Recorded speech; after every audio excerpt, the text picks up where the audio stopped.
Այսինքն սա համ Նետանյահուի երազանքն էր, ինքն էլ ասեց 40 տարի երազում է սրա մասին։ Համ էլ Տրամպի համար շատ հարմար է ուշադրությունը շեղել, բայց նա երևի կարծում էր, որ կլինի ինչ որ արագ հաղթանակ Իրանում։ Իրեն երևի զեկուցել են, որ արագ հաղթանակ կլինի։ Սա կլասիկ սխալ է, շատ պետական գործիչներ այս թակարդի մեջ ընկել են։ Արագ հաղթանակ չստացվեց, ղեկավարությունը սպանելը ստացվեց, բայց ռեժիմը չկազմալուծվեց, կառավարությունը Իրանի չկազմալուծվեց, քաղաքացիական պատերազմ չսկսվեց, էթնիկ կոնֆլիկտ չկարողացան սադրել, Իրանը մնաց կայուն առայժմ։ Եվ Իրանի համար կարևոր է դիմակայել այնքան,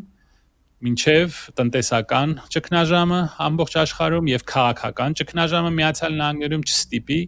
որ Տրամպը դուրս գա այս պատերազմից։ Եվ դրանից հետո Իրանը ասել է, որ մենք լուրջ խոսալու բան ունենք մեր հարևանների հետ, թե ինչու Միացյալ Նահանգները ռազմական բազաներ ունի իրենց տարածքում, որը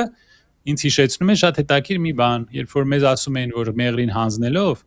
ամերիկացիներին հրավիրելով մենք խաղաղություն կստանանք։ Փառք Աստծո,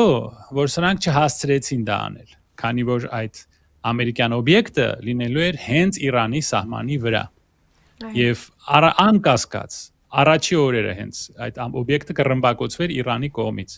ինչպես ամբողջ Միջին Արևելքով հիմա Իրանը ռմբակոծում է բոլոր ամերիկյան օբյեկտները,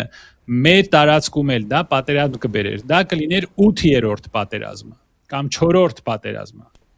Այսինքն այս խմբի, այս խայտարակ, կույր,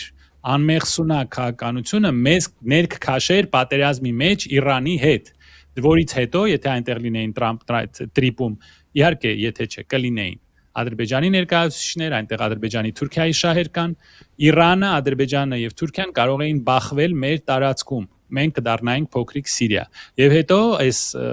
ծիծաղալի մարդիկ կասեին, տեսեք, մենք 8-րդ պատերազմը բերեցինք, մեզ շնորհակալություն ասեք, հիմա էդ էլ հանձնեցինք, տեսեք, մենք ինչ հիանալի կառավարություն